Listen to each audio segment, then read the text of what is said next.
啊！大爷，你是个什么东西？还敢拦我？告诉你，老子今天就是不给钱，怎么了？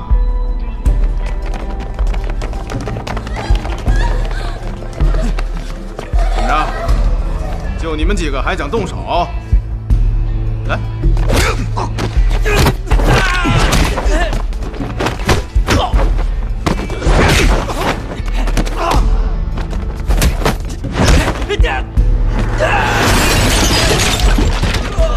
穷山恶水的破地方，真是坏了老子的兴致。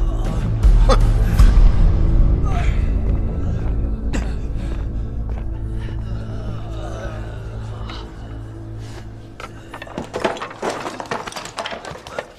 没事儿，没事儿，别扫了各位爷的兴致。老李，老李，啊，快点把地扫了。哎，抱歉了，诸位啊。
43年了，功夫还没落下。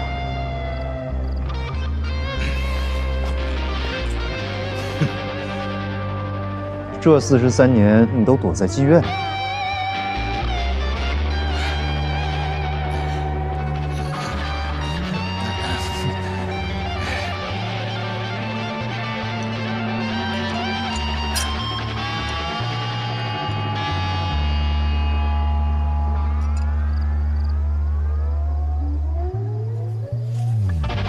怎么说你也算是我的前辈，一起喝一杯。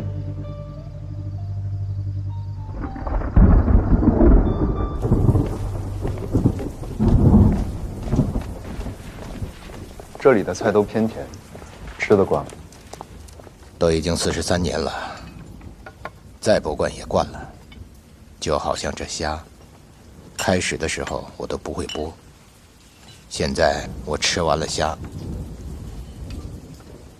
能把虾壳拼回去。这里的做法，就是将新鲜的虾直接下锅，用海水焯一下，什么佐料都不放。你要是在这里生活10年，你就会喜欢吃了。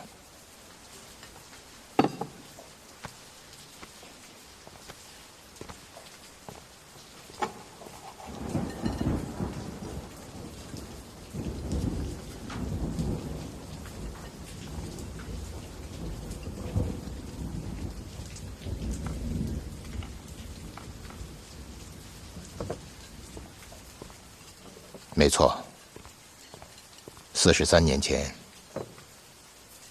我的确是御前带刀，来这里是给内衙办事，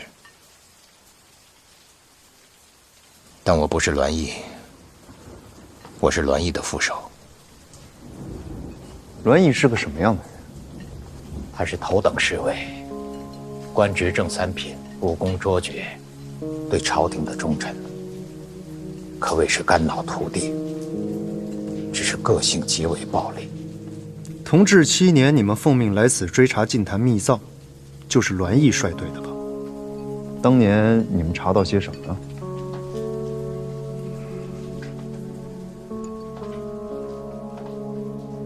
查到了，也没查到。43年过去了。该走的也都走了，该死的也都死了，没什么可隐瞒的，我可以全都告诉你。同治7年，我们出来的使命就是要寻找净坛密藏，但是线索一点都没有。因为南少林没有了，也不知道他们的后人还在不在，就算知道，也不知道在什么地方。于是我们在那一带就展开了极为残酷的寻找。我之所以说残酷，是因为栾毅的办案手法可谓是惨绝人寰。他始终都认为，出现在福建一带的香花僧跟南少林有着不可分割的关系。香花僧曾经出现在当地人的红白喜事上，为此，栾毅的恶毒逼供举不胜举。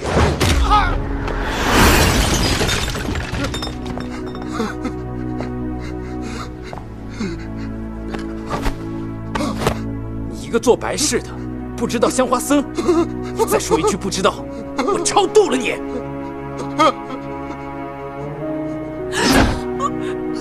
我听说你们结婚有香花僧来加持，你给我把他们找出来，不然今天我多送你几个新郎。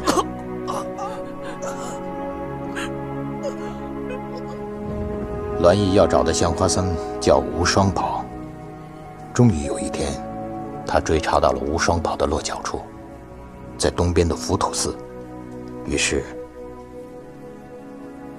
便率众杀去。然而，奇异的事情发生了。在我们一行人前往浮屠寺的途中，纷纷中了疟疾，在路上就死了几个人，剩余的，包括栾毅在内，都处于濒死之际。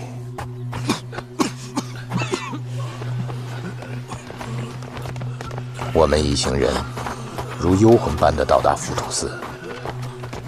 以全无大内侍卫的勇猛样子，一个个奄奄一息。而为我们施救的，正是我们千辛万苦要追寻的香花僧。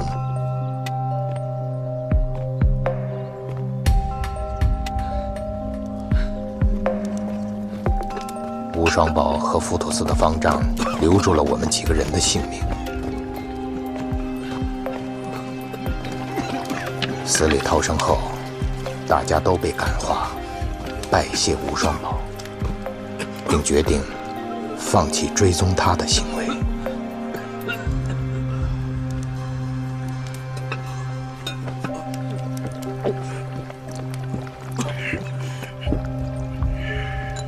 然而栾毅却是不允许。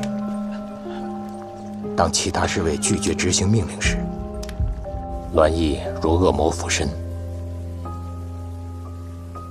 接连对手下痛下杀手。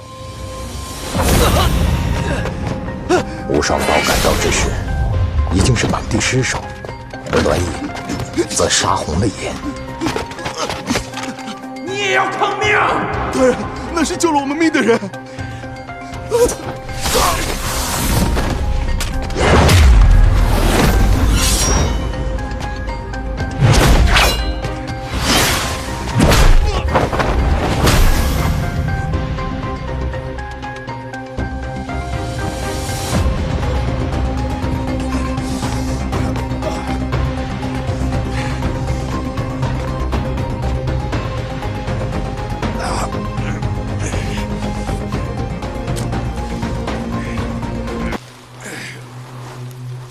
以此为限，你过线，我废你。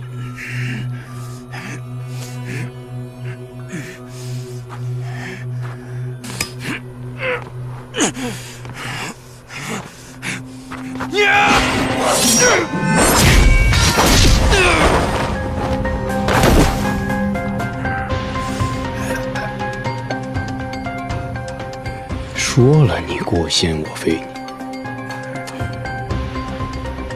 无双宝出手将栾毅制服，我们一行人就只剩我和栾毅还活着。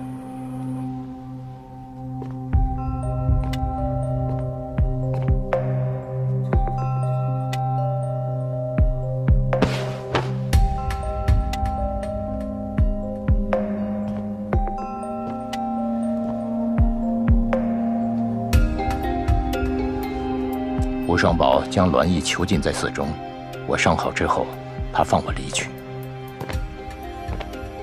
我向他跪谢2次救命之恩，并答应他从此隐退。栾毅的腰牌是你放回到客栈里去的？是。吴双宝交代，要我把腰牌放回去，是为了给那些寻找栾毅的侍卫看，还在这上面刻上了这些字。我依照吴双宝的吩咐，把腰牌放回客栈，并看到那些侍卫将腰牌取走之后，我就想回到故乡去躲祸，可又怕连累到乡里。再后来，我干脆想去南阳算了，但是我的疟疾也没有痊愈，身上还有刀伤。后来在泉州淋了一场大雨，我就病倒了。一个人像乞丐一样流浪在街头，要不是戴帝踩到了我，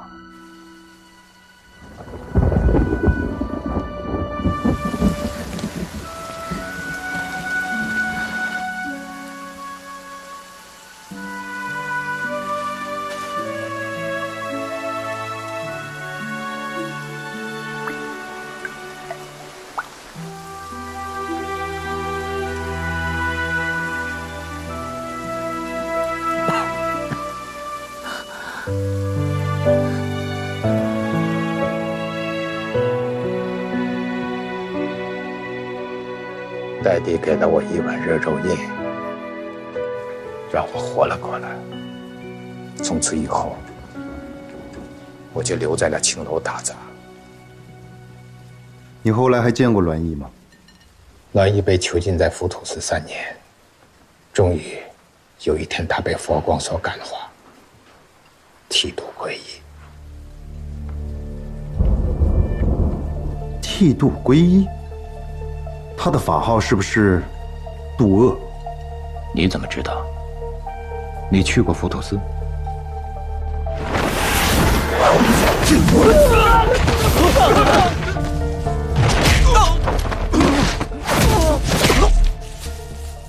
你想走便走，不想走就不要过这道线，过线就废你修为。我是去过浮屠寺，但我并不知道渡恶大师就是栾毅。吴双宝那个香花僧，是不是般若堂首座传人？吴双宝是南少林第3代般若堂首座，他肩负着守卫净坛密藏的使命。他之所以告诉我这些，是因为将栾毅制服以后，怕这个秘密难保，于是他便悄然离去。那浮屠寺那个方丈呢？浮屠寺的方丈，好多年前就圆寂了，后来的方丈我也不认识。10年前，是我最后一次去浮屠寺看望栾毅，他告诉我，以后不要再来浮屠寺了。你去找了他？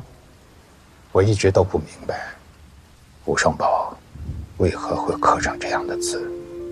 寺堂首座几代人之所以甘心一生颠沛流离守卫秘密，就是为了等待一个时机，将密藏交给真正能带领众生脱离苦难的人，而绝非为了自己的荣华富贵考虑。只有心有众生，才能解救众生。那你呢？你要做什么？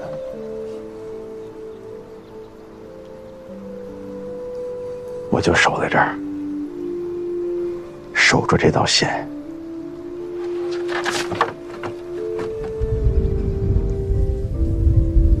大人，有个问题我想问你。你说。我在此隐居了43年，从未暴露过。你是怎么找到我的？因为戴帝。戴帝？我也是刚刚才知道他叫戴帝。先前别人都叫他清静。是。你之所以一生没有离开这座青楼，不就是因为这个女人吗？他都已经死了10年了，你为什么还不走？其一，这里有我幸福的回忆。我的前半生是为朝廷效命，但我只知道效命，却不知道为何。我的后半世在青楼里度日，见到了浮世众生。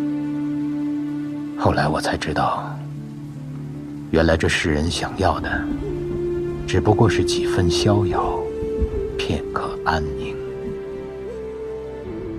我跟戴帝在一起，能够喝一口酒，吃2口饭，这便是我的逍遥。未当梦是浮生事，为负浮生是梦中。何须更问浮生事？只此浮生是梦中。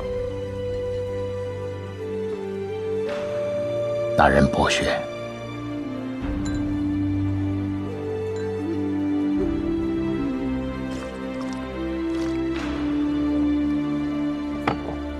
其二呢？其二，当年我为戴帝做了一条链子，算是我们2个人的定情之物吧。可是后来有一天，戴帝病了，我为了能够请郎中给戴帝治病抓药，无奈之下，只好把链子拿去当铺给当了。如今戴帝已经不在了，我这后半辈子就剩下一个心愿，就是有朝一日能够把这个链子给赎回来。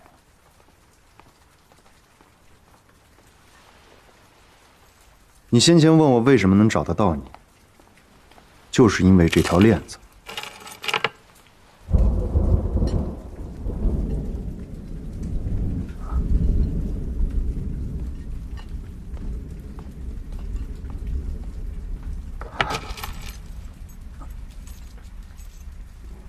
当铺开了200两，你只不过是一个妓院的杂工，要干到哪天才能赚得到啊？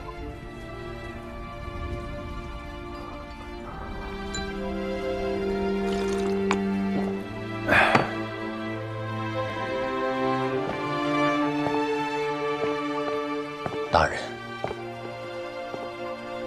你为何要寻找净坛秘藏？朝廷需要。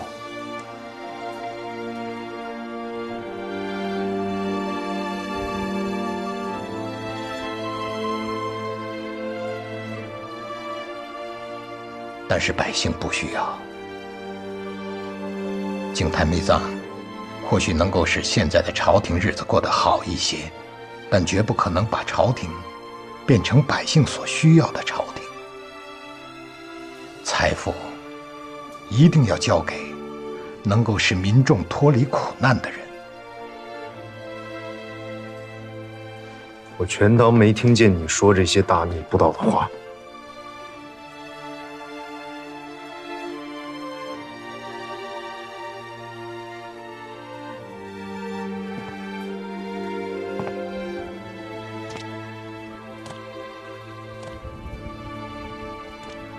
大人，你真跟我年轻的时候一模一样，坚定地执行着朝廷的任务，但心中却早已迷茫，因为现在的大清已经不值得你们年轻一代在为之付出生命了。我说了，我全当没听过你说这些话。就算你说的没错，我终究是个满人。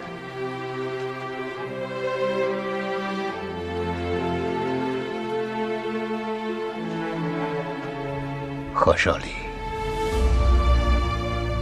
何舍里是我的姓。我已经40多年没有提起过此事了。我是整黄旗，但无分贫富贵贱，众生皆将平等。别说，这酒还真不错啊！下次还来他们家。他说的都是真的吧？你能听出来吧？句句属实。那算是白查了，这也没什么用。能有什么用呢？又绕回到浮屠寺去了。只不过我没想到，这渡恶就是栾毅。不管是栾毅还是渡恶，都没什么用了。栾毅会不会是无双宝的传人？无双宝就算感化他了，也不会将传承交给他。浮屠寺的那个少年方丈更不会是，他若是，就不会把传承给我，秘密给你。你没发现我们这一程追寻而来，都没跟波尔的传人接触过吗？43年前无双宝就销声匿迹了，他会去哪儿？40多年无影无踪，想必十有八九是东渡去了。他的传人在海外，在哪儿并不重要，重要的是43年前无双宝安然无恙，般若封印也完好无损。无双宝必有传人，传人必知道30年之约。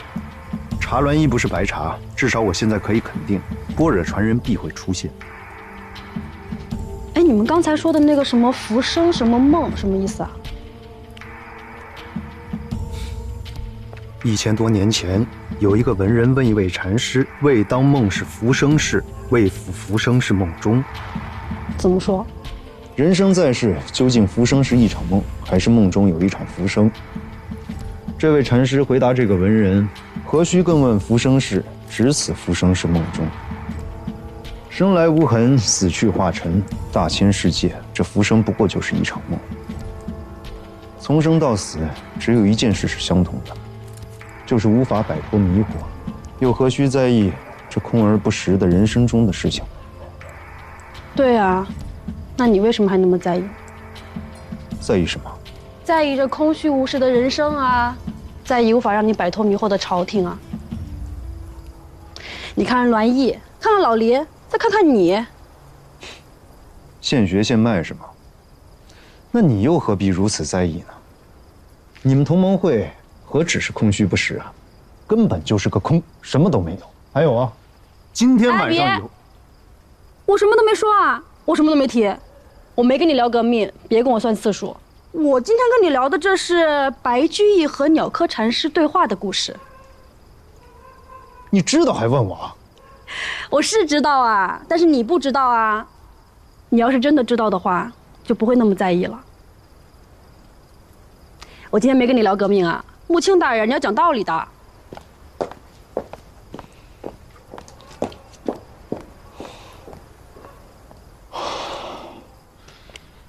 我就该是个寻常的鹰犬。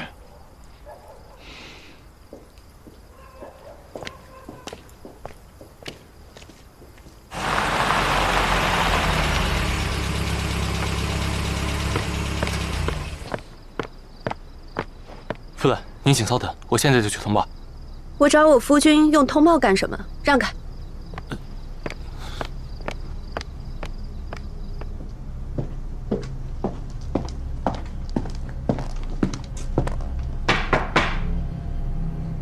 谁啊？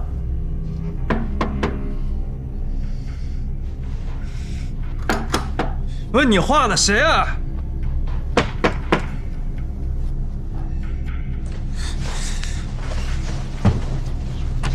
你这么，夫人，你怎么来了？怎么，我不该来还是不能来？哎呀，不是，这不是这么晚了，你来多不安全呀？不方便。没有啊。不急，我在你办公室等你。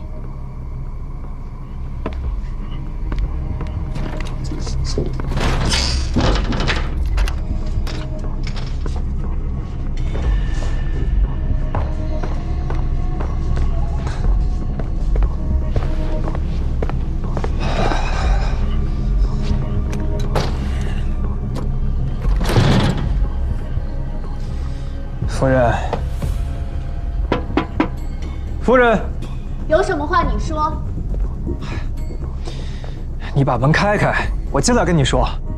你先说吧，我听了再看，开还是不开。哎呦，夫人，你不要生气嘛，我就是今天晚上多喝了2杯，有点不胜酒力。你说你公务多，公务忙，我还真信了。结果这才几点，你已经上床去了。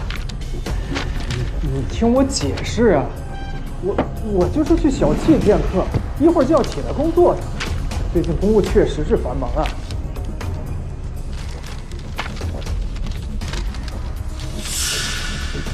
你说说你怎么繁忙了？我，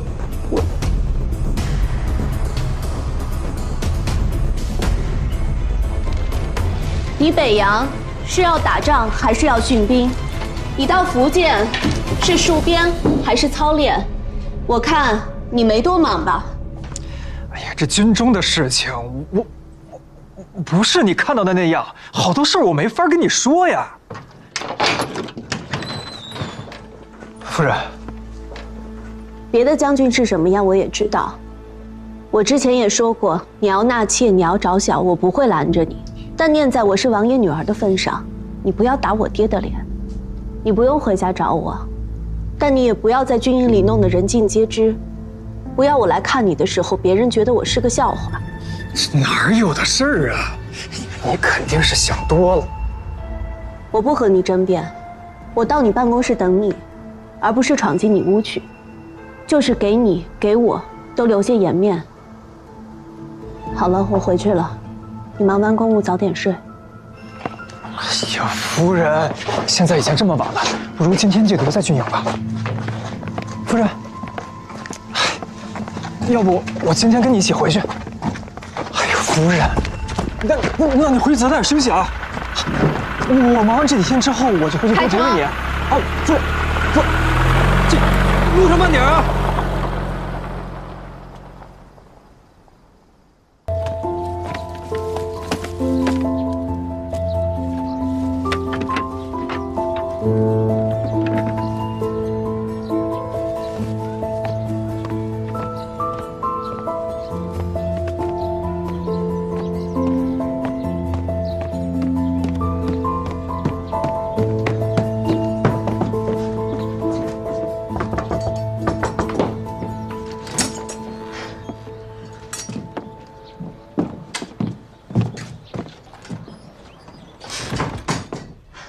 怎么找到我的？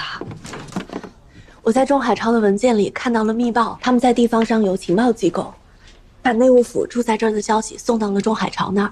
我想你一定也在这儿，我就连夜找到了每天给客栈送菜的人，我跟着他们混进来的。你这样也太冒险了。有什么冒险的？就算被发现了，又能怎么样？母亲还敢抓我不成？钟海潮敢治我的罪？我是有消息要来告诉你的。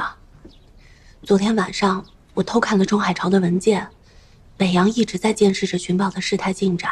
如果母亲能有关键进展，北洋一定会有非常的手段。北洋是具备和清廷翻脸的资本的，所以即便是内务府涉及到关键问题，他们也不会有所忌惮的。北洋想找到密藏，对吧？之前我不确定，现在我肯定他们是想要的。想就想吧，说不定最终大家都是想想而已。戒律院封印在卓不凡手中，达摩封印在王地宝那儿，现在般若传人全无下落。不过门三刀最近查到一些信息，他觉得般若传人很有可能会出现在这次聚会上。母亲的思想有变化吗？我觉得有。他现在处于一种非常矛盾的阶段，是极有可能有极大转变的。你有把握吗？你来了，你会比我更有把握的。要去见他吗？现在我应该更多关注中海潮那边，可能会对你们更安全。至于穆青，我相信他。莫大人之前怀疑过我们。怀疑我们什么？他怀疑我跟你聊革命了。不过我掩盖过去了。我说我知道了你们俩的事儿。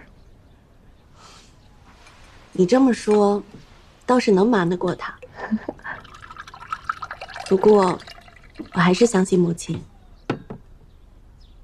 你觉得他会选择我们吗？你不觉得其实他比我们都更早加入了革命吗？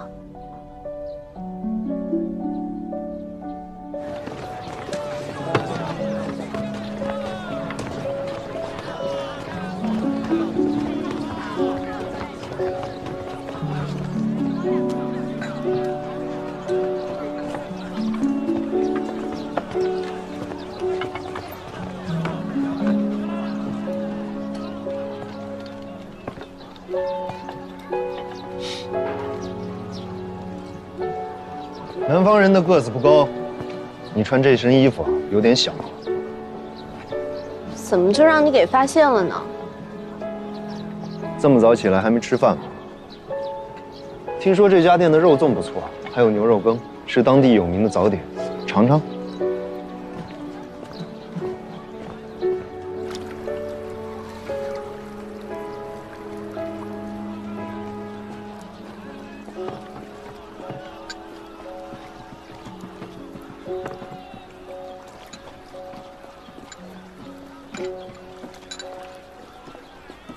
你是怎么发现我的？我一直在等你啊。等我？你知道我会来？是。你凭什么认为我会来？你不来找柳林，你来福建做什么？你没发现他门口我连守卫都没安排吗？就是给你留着机会。只不过我没想到你会打扮成这副模样。那你好好跟我说说，我到底是哪里暴露了？离开京城前，你我见面的那一次，我发现了你跟柳林的不正常。你走之后，我就闪了他。柳林编了一个几乎完美的谎言来骗我，而且他觉得他已经骗过了。都完美了，那漏洞是什么？你和他认识不过寥寥数日，无论如何，你都不可能将你我之间过去的事情告诉他。能让你们在如此短的时间内建立信任的前提，唯有你们是同志。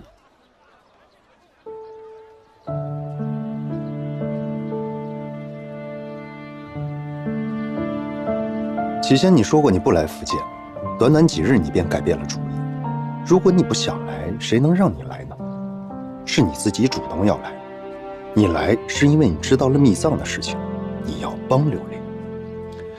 你帮柳林就是要帮同盟会，同盟会是干什么的？是造反的，是革命的，是想要推翻大清的。你是王爷的女儿，北洋的夫人，推翻大清就是推翻你的家和你的家人。你能这么做，你只能也是同盟会的人。乌兰山哥哥，你是革命党。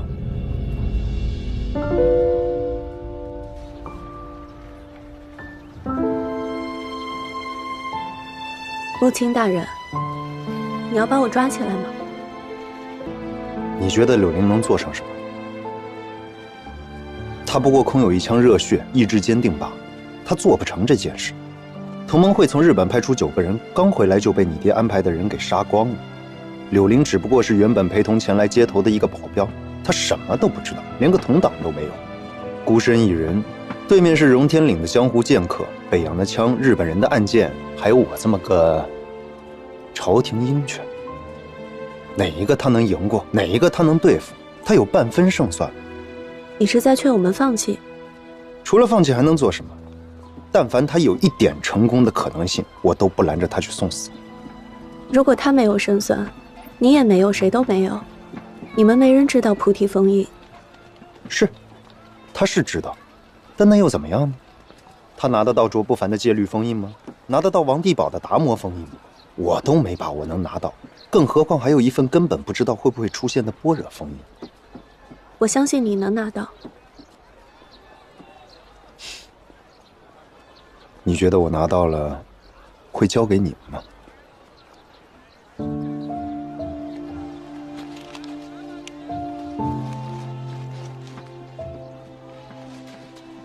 你不会吗？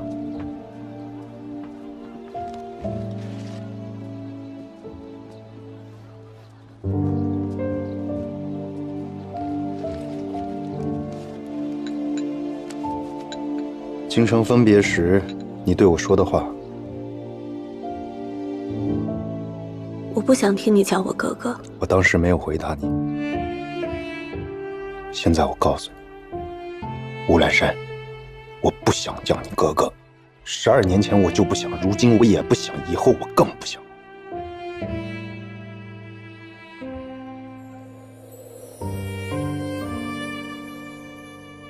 如果没有当初，你今天还用叫我哥哥吗？当初就是当初，没有如果没有。当年的变法失败了，如今回头去看，失败是必然的，没有人准备好了。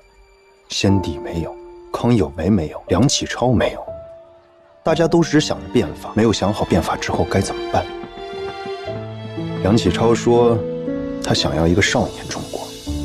是，先帝那时候就是个少年，可惜失败了。如今的你，只能还叫我哥哥。所以你还在为让你失败的王朝守护着什么呢？你是爱这个王朝吗？可除了伤痛，这个王朝又给过你什么？这个王朝给我什么或者不给我什么，我都生在这个王朝，这是我无法选择的。在这个王朝，你是格格，我是奴才，我永远要叫你格格，永远要对你行礼。所以我愿意去改变，为了你。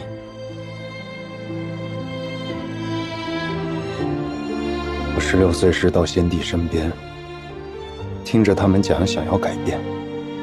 我18岁时，先帝去改变了，失败了。之后的12年，我每一天都在想，为什么？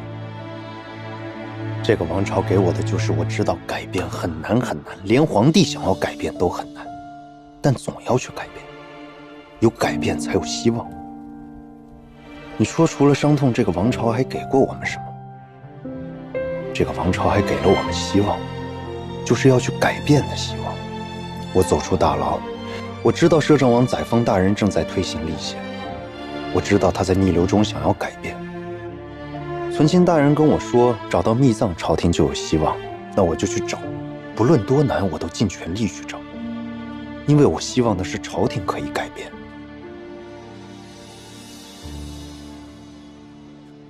可是到了今天，我觉得希望渺茫。我看到不听使唤的北洋，我看到孱弱无力的租界，我看到得过且过的地方官，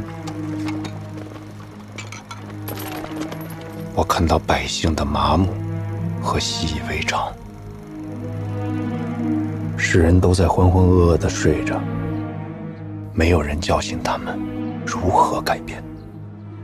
不是没有人去叫醒他们，是，我知道有一群人正在尝试叫醒他们，一次一次失败再来，越失败越坚定。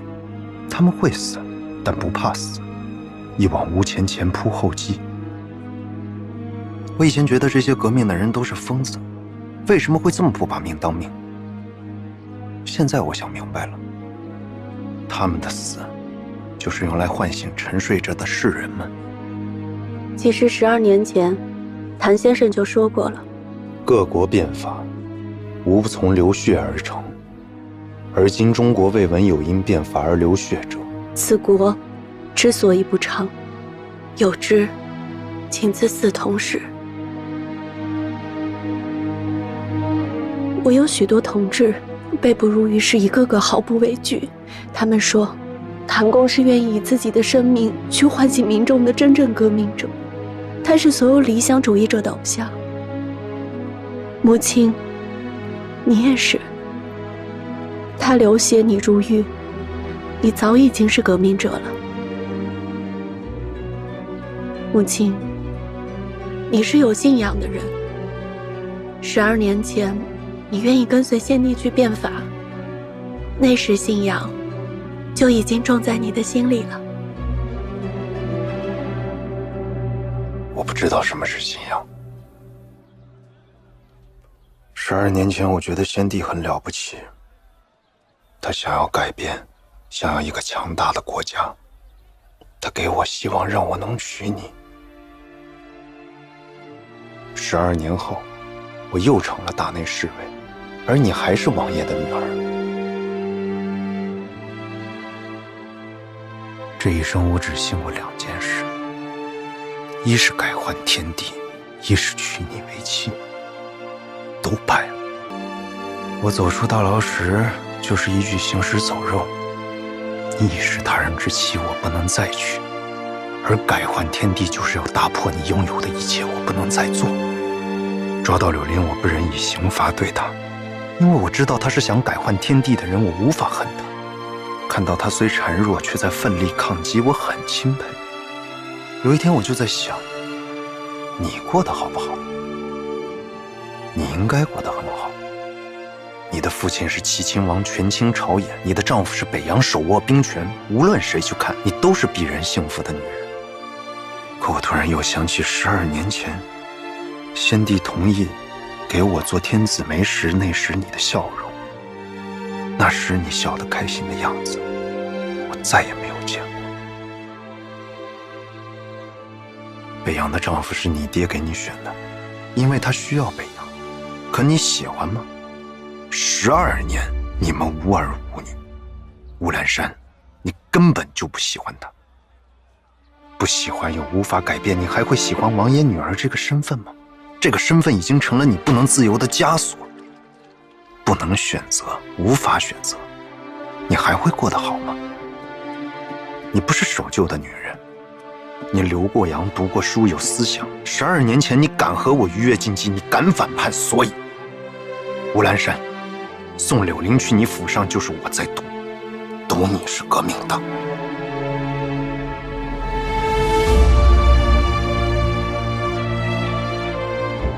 既然你是，我再无羁绊。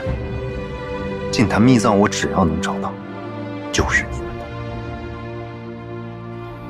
母亲，若我找不到，也无他人能得手。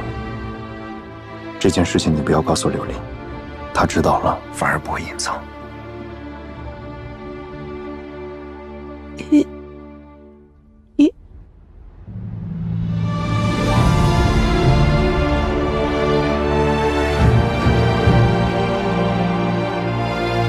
你要小心，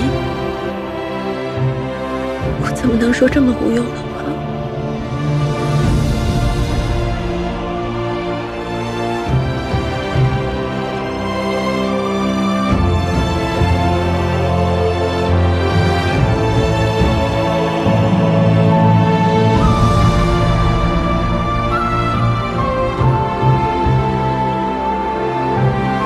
会小心，你也要小心，不要再来找我，不要再来找柳林。这里太复杂也太危险，你根本不知道会不会有人在跟踪你。吃饱了吗？吃饱了，你该回去了。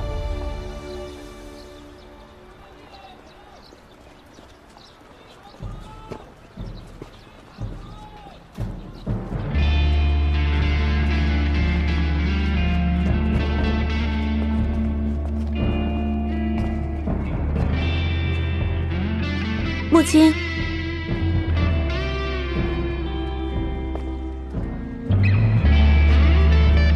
假如这次败了呢？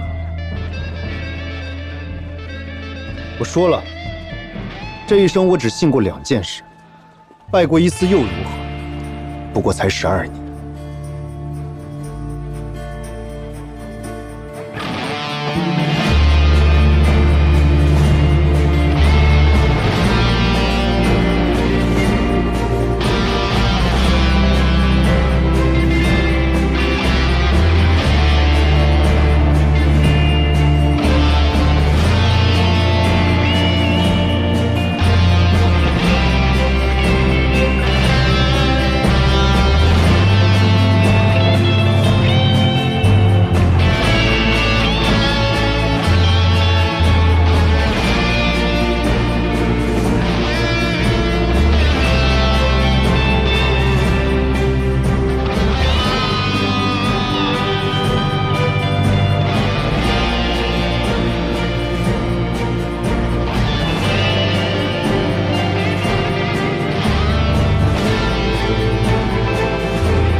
乾隆年间的古币，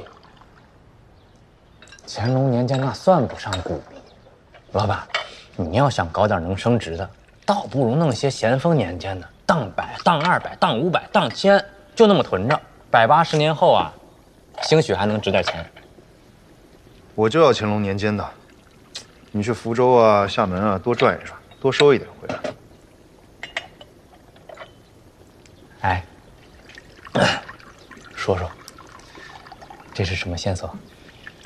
你要是找得到，那就是关键线索；你要是找不到，那这个线索也就没用。乾隆年间的钱币可不少呢，要找什么样的，你总得跟我说一下吧。我要是知道，还要你干什么？要找，当然是找有问题的了。你这句话就很有问题，我哪知道什么是有问题的？你要是不知道什么有问题，那就是你的问题了。我，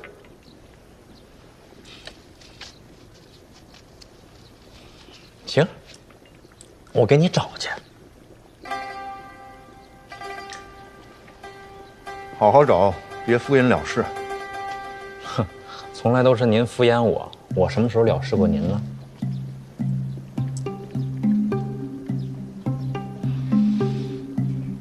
好，我去。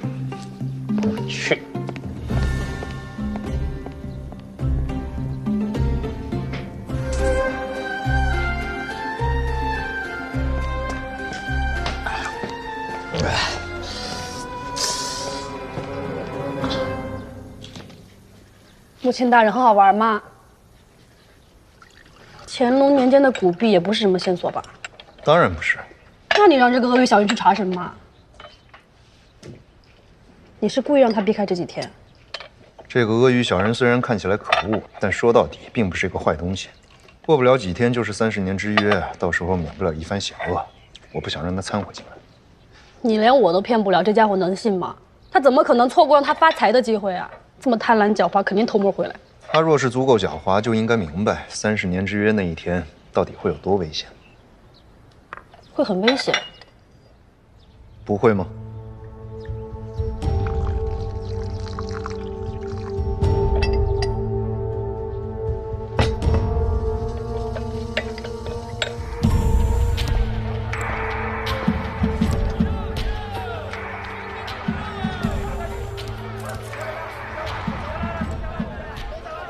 都按我说的安排好了，都准备好了，每层都有我们的房，每间房都有窗。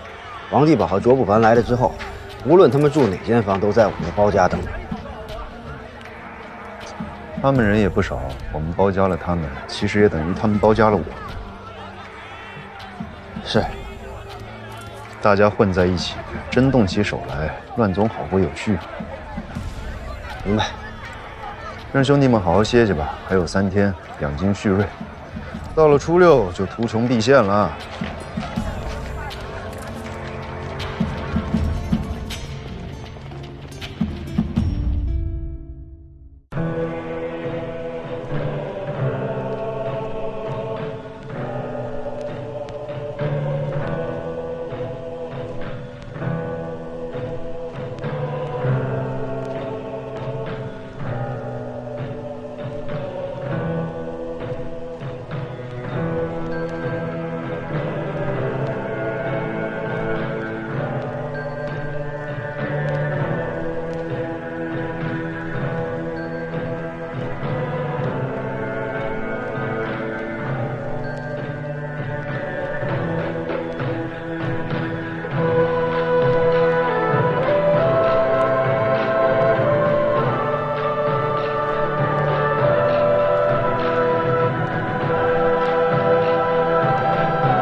这是我们一位日本商人的别馆。哼，看来这位商人也十分的懂得侘寂之美，他很有品味。内务府这一次一共来了多少人？他们带的人不是很多，大概20人左右。他们全部都去啧泽居了。是的，门三刀他们要了10几间房。卓不凡应该还有10几个弟子吧？卓不凡他们还没有出现。王地堡有30多支枪，非常有可能他自己也会住进啧泽居。你挑选出几人，装成做生意的样子，也住进去。剩下的人分布在周围，监视每一个出入的人，连一只苍蝇都不能给我放过。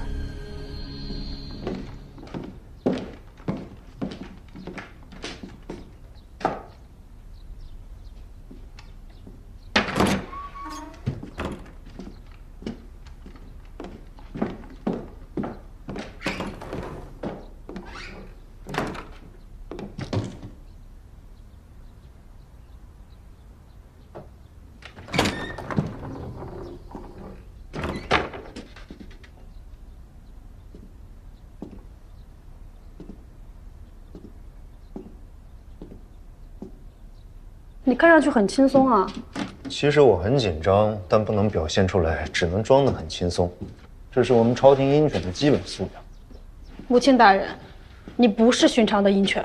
是不是寻常的鹰犬，初6以后再说吧。若是我能得到全部封印，那我必不寻常；若是我得不到，那我只能是一个寻常侍卫。你要小心北洋。王地堡不是一个不讲信用的人。我说的是北洋。和他那几10条枪，我根本没放在眼里。我说的是北洋。你直接说中海潮不就完了吗？用得着这么费劲啊？你既然心里有数，我就不多说什么了。他要是想对付我，不用我二鹰的，可以直接来。所以我小心不小心又有什么用呢？我现在要去吃个饭，然后喝上一壶铁观音，美美的睡上一觉。我想休息一会儿。我没叫你啊。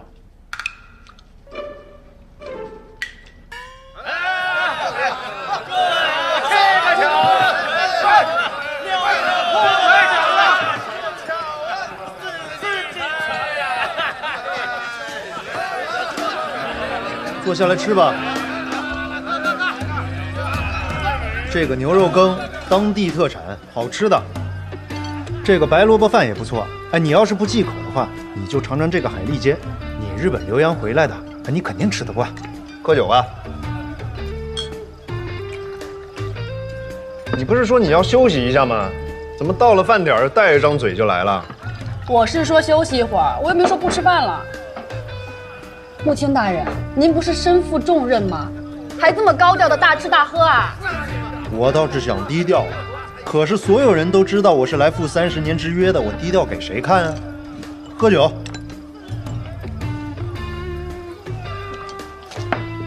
哎呀，今日是我出狱以来最闲的一天了，这案子也没什么可查的，也没有什么人可审，除了等初6 30年之约，屁事儿没有，只剩吃饭喝酒了。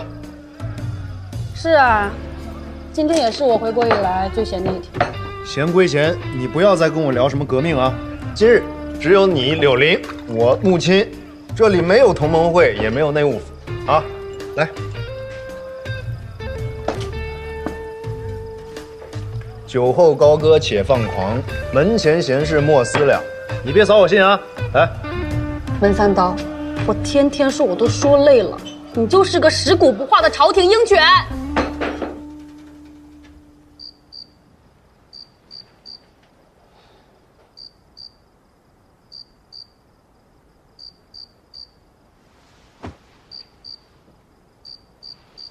哎，他一个同盟会的，不叫我朝廷鹰犬，叫我什么呀？啊，接着喝吧，哈哈哈哈哈！啊，喝。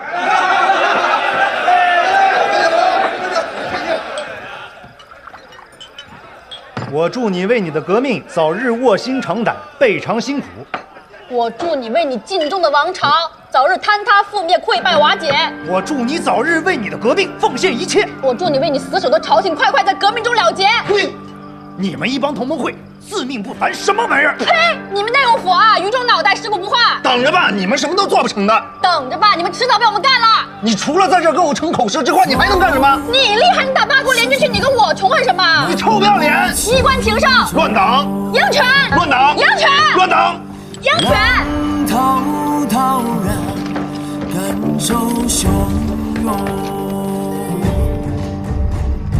东沧海，下步。起涌。西苍茫，黄沙密布。小事儿，囊中之物。分不分彼此？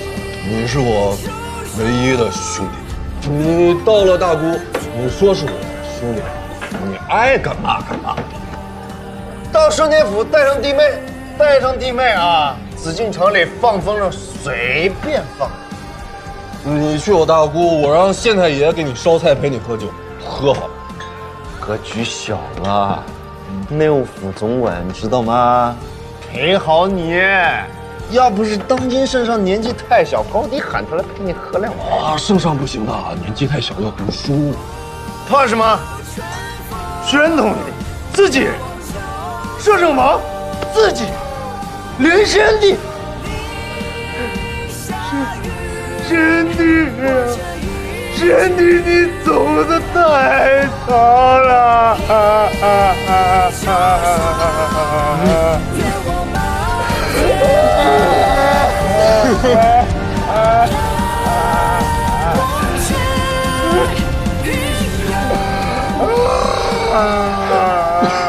这门三刀怎么会如此不按常理出牌？我觉得他就是喝多了。不可能，他是内务府的侍卫，不是寻常的人，怎么会这么率性而为？我也觉得不可能，可事实就是如此。我想，若是卓不凡今晚到了，怕是也会被他拉着一起喝酒。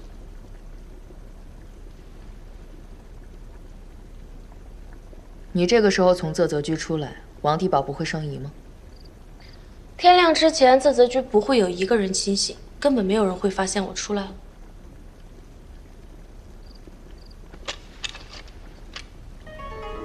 这把枪你拿着，必要时用。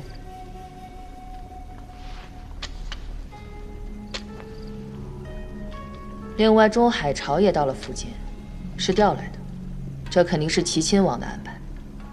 所以，卓不凡背后等于还有一支强援。跟随王地保的是43系山西的部队，我了解过一些，他们是不可能听其他地方驻军长官的调遣的。他只有30多人，真动起手来，敌得过地方驻军吗？门三刀和王地保合作，北洋再嚣张，能直接去打内务府吗？山高皇帝远，这里又不是京城，发生什么事都有可能。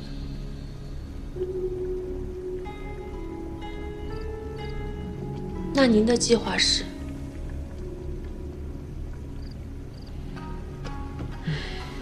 坦率地说，我此时还没有计划，因为我并不能确定剩下的般若传人究竟会不会出现。就算出现了，又能怎么样呢？王地保根本没有达摩封印，封印还是凑不齐。是，这也是唯一让我放心的事情。到最后，谁都得不到。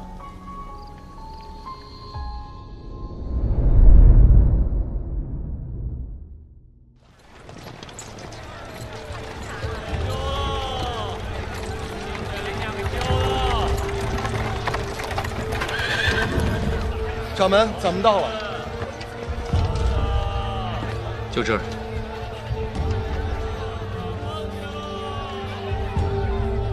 走吧。走了，走了。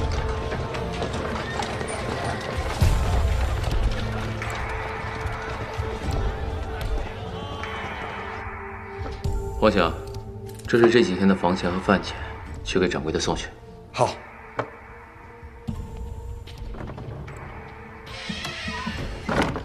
大师兄，你上次放我侄子还没花完呢，我这2天出去打探情况，钱够。也好。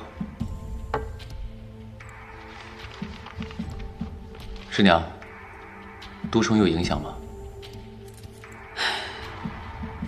多少有一些影响，毒虫的嗅觉很容易受到干扰。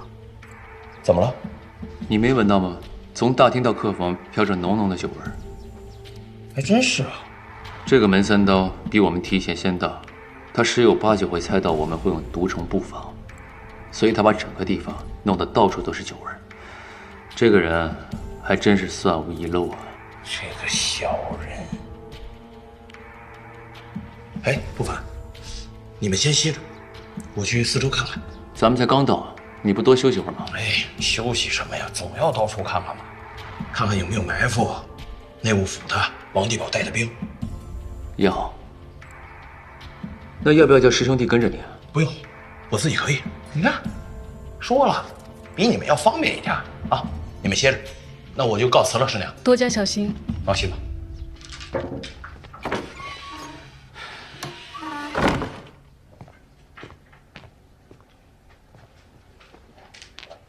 不凡，你的伤差不多痊愈了吧？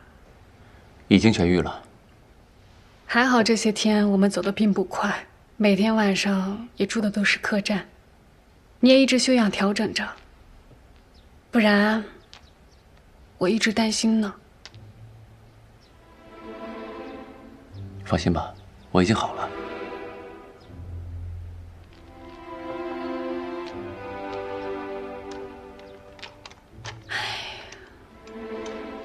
这件前2天刚缠过的。这么重要的日子，我说给你换一把吧，你偏不让。好歹我给你缠一下吧。后天，说不准是场恶战呢。是，回头我去办。奴才参见将军。不是外人，不用避讳。啊，是。奴才今日刚住进啧啧居，就即刻找个理由跑了出来，向将军汇报。汇报什么呀？就汇报你们住进去了。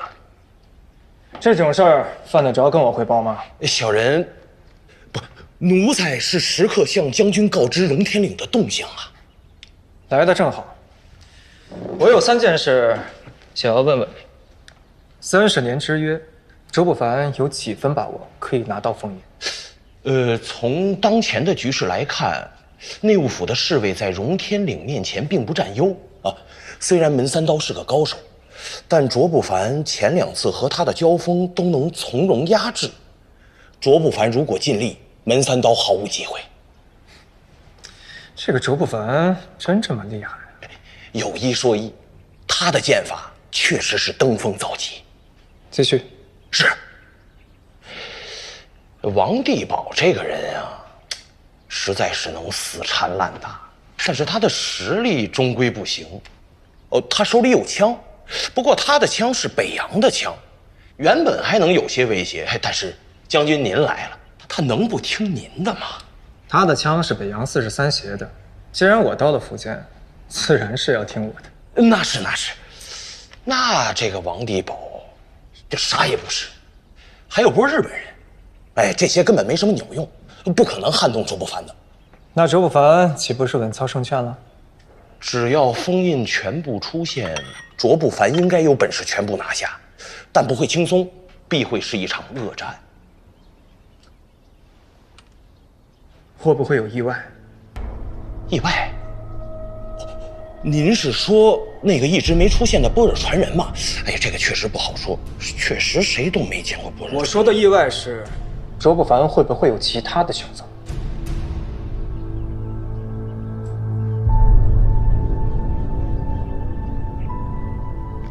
回将军，我早就想过这件事。会。这卓不凡的胃口很大吗？恰恰相反，就是因为卓不凡胃口太小了，才会出意外。将军，净坛秘藏，对于您来说是一笔重要的财富吧？当然。可卓不凡不是啊，他在乎的是秘藏里的武学典籍。齐亲王当初直接就答应给他了。齐亲王根本瞧不上这些秘籍。将军，您能瞧得上那些秘籍吗？我有枪，秘籍能挡得住枪吗？是啊，所以说呀，卓不凡他要的太少了。那些秘籍，王爷能给，您能给，那内务府也不可能舍不得不给吧？真要是这样，那他真能临阵变卦，换个人合作的。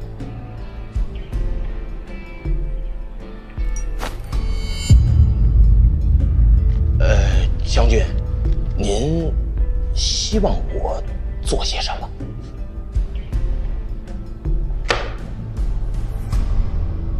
你先出去吧，我跟钟将军有几句话要说。是，那将军，我先出一会儿了。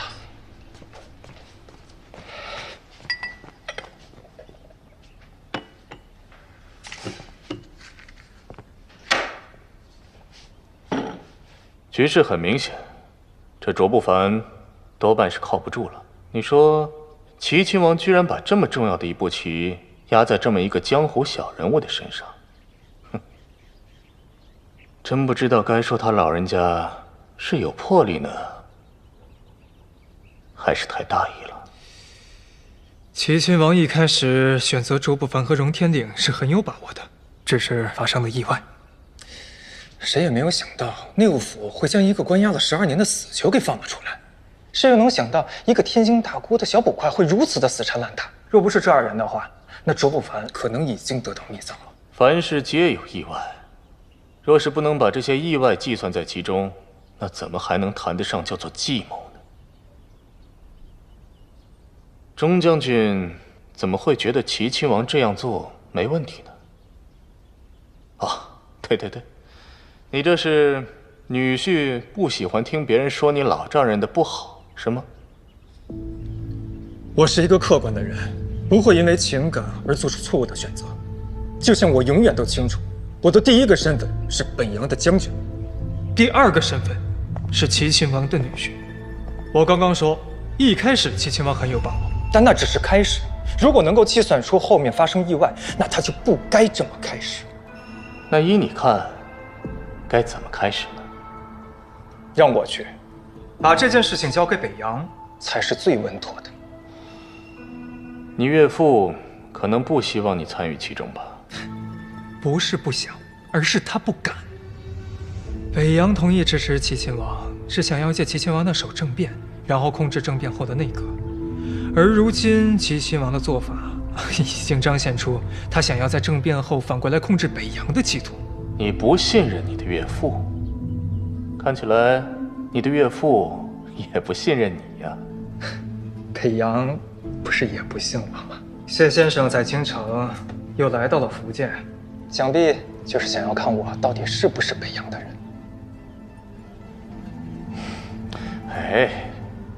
钟将军，我早就说过，将军你是咱们北阳的栋梁。在京城的时候，我已经让于焕杰效命于我，不再向齐亲王汇报。如今荣天岭的一举动皆在我的掌握之中。只要卓不凡拿到封印，那封印就是我们的；如果卓不凡拿不到，落到了王地宝手上，那等于还是我们的；如果落到了门三刀手上，那就是他的死期。这30年制约可以没有赢家，但如果有的话，就必须是我们北阳的。钟将军，北阳能有你，真是幸事啊！既然这里有你在此坐镇，我也就能放心的回去了。谢先生过誉了，大是大非，我还是看得清的。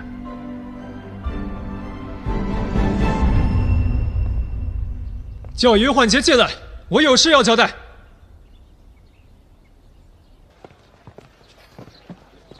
他们这是还没醒呢。你们昨天晚上喝的也太多了，不过能睡到现在也真的是很厉害。穆青大人真是豁达，马上30年之约了，还能放得下？我觉得他做的很对啊，反正之后马上就有一个结果了。之前没有什么事儿，倒不如好好放松一下。这肉粽真好吃。你喜欢就好。佳洛，等事情结束了，我们就能回大姑了吧？喂，也不着急，反正我们已经在这儿待了好几天了。你想去什么地方，我陪你。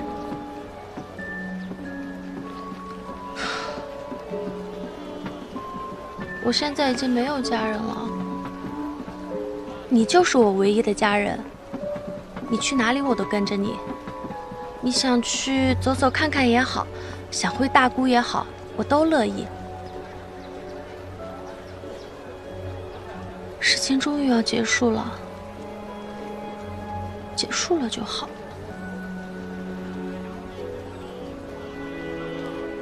还没结束呢。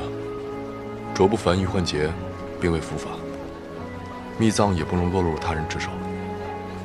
等这些事情做完了，才是真正的结束。而且，我也得给你死去的家人一个交代。我什么都不想要了，我就想和你在一起，平平淡淡的。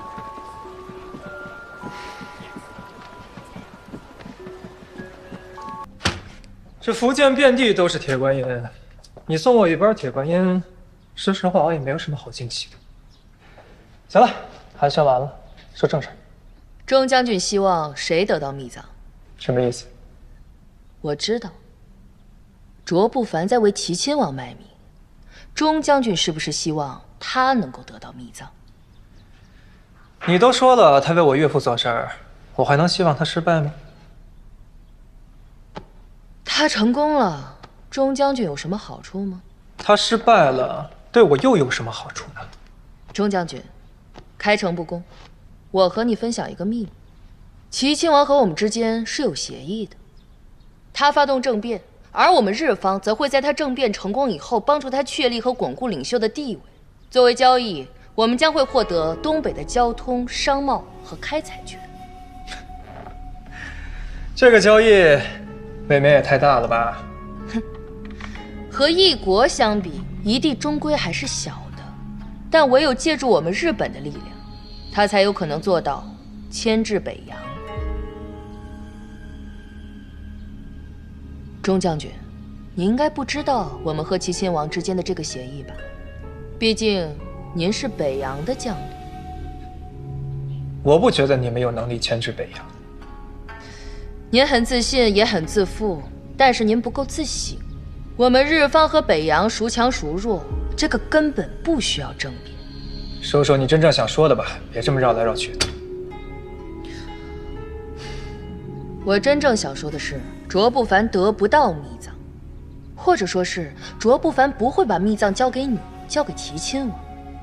王地宝和门三刀已经合作了，齐亲王能给卓不凡的，他们照样能给。如果我是卓不凡，我会选择跟他们交易。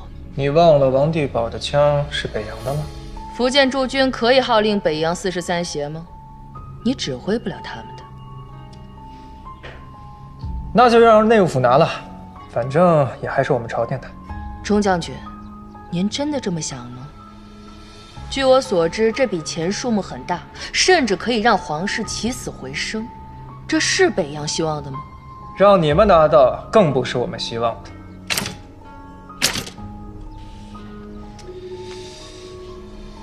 刚才你说你们希望渺茫，其实不然。请依信封阁下，只要我在这儿，你大可以放心，你们是绝无可能，毫无希望。钟将军，我调查过你的资料，我很清楚，你是极度聪明的人，所以权宜之间，相信你是推演过的。不如我说一说，看看是否和你想的一样。哇，这肉夹包吃的好过瘾。是啊，刚刚那家姜母鸭也不错，不过那个土笋冻啊，我是有点吃不惯。入乡随俗嘛，当地的名菜总得试试。穆青大人说的是。拐过来这个弯儿就是啧啧居了。封住这条路，基本上就是封住咱们所有的出入口。这家客栈，日本人到时候会住进去，他们不敢明目张胆地进啧泽居。那我们要不要？不用，青衣信封不足挂齿。不足挂齿，那他们跑来泉州做什么？可能闲着也是闲着呗。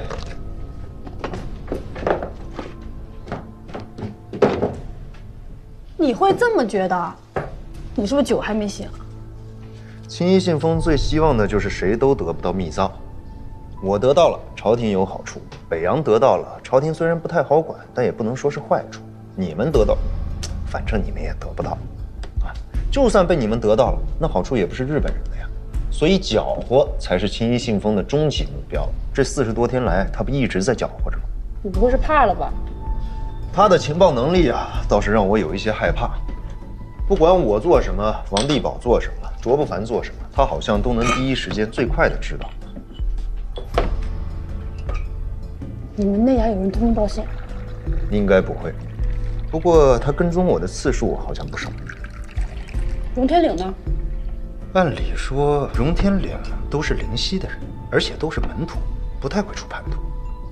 但是他们过得实在是太苦了，有个把人变节也在情理之中。王地保肯定不会，就他自己。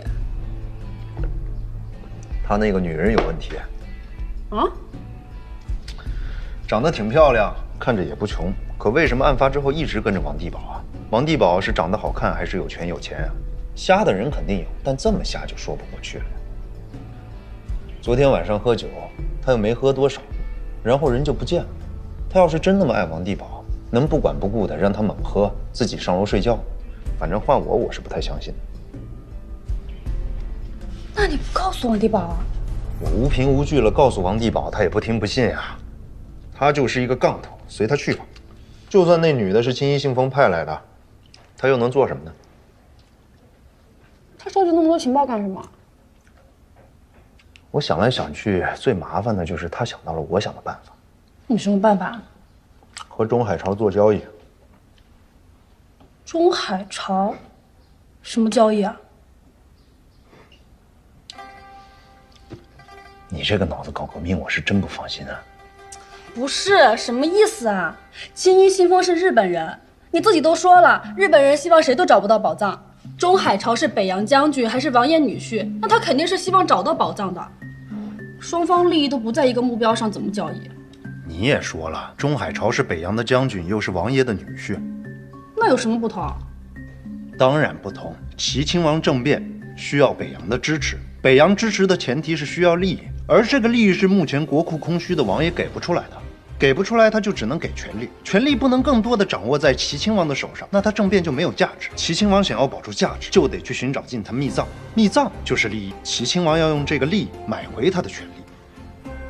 所以啊，禁坛密藏这张牌，在齐亲王手里和在北洋手里会是完全不同的两个结果。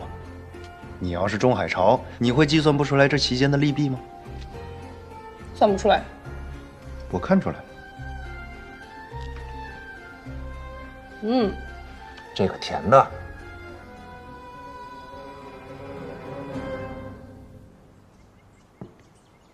净坛密藏是一张决定成败的牌。我说过，我希望谁都得不到。如果一定要有人得到，那么北洋得到要好过内务府和齐亲王。为什么这么说？因为北洋的势力太多了，那么多大帅聚在一起，听谁的呢？搞不好会因为分密藏打起来。你们乱，肯定对我们才有好处。在这种情况下，钟将军可以选择跟我合作。这都只是你的推断，你怎么就确定青衣信封会去找中海潮谈合作？我王地保、卓不凡都已经到泉州了，青衣信封能不到吗？连他最合适的住所我都给他已经挑好了，就是街头那家客栈。但是他和他的人到现在还没有住进去，因为他知道自己实力不济，住进去了顶多也就是监视，根本插不进手来，所以他必须和中海潮达成交易，要不然他根本不能对我们有所动作。要是我猜的不错，最晚明天晚上他和他的人就会进到那家客栈，那就说明他和中海潮全都已经谈妥了。谈妥什么？谈妥怎么对付我们呀？先让我们搞30年之约，等封印凑齐以后再把我们一锅端了。这件事情中海朝不适合出面做，青衣信封出面最合适。那你还说青衣信封不足挂齿？哎，青衣信封是不足啊，但背后加上一个中海朝就足了。中海朝手里有的可是枪。要是你预判的没错，那你不是死定了？是啊，幸好我预判到了，要不然真的会死。泽泽局里有内务府、43协，我断然不能直接出现。我能做到的，就是保证没有人会管你、影响你。初6那日，般若传人如期现身，你可以直接将其拿下，然后杀了门三刀、王地宝和卓不凡。我也会遵照我的约定，将其中2份封印交给钟将军，我们日方保管另外2份。好，宝藏谁也不拿，但掌握在你我手中。日后我们可以再谈新的合作。钟将军，跟我们日方结为盟友，对您肯定是有好处的。那我也希望你们可以信守承诺，在未来，我可以随时从你们的情报网中获取我需要的信息。我的情报网在整个东亚是最强的，若是在战时，其价值可不比秘藏要小。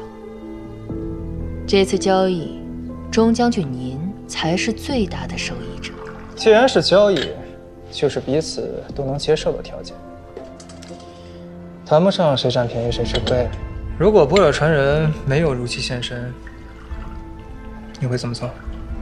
我不会在一件事情上耗费太多的时间和精力。如果般若传人没有出现，那么最简单的方式就是把他们全部歼灭，不留后患。钟将军也是这么想的。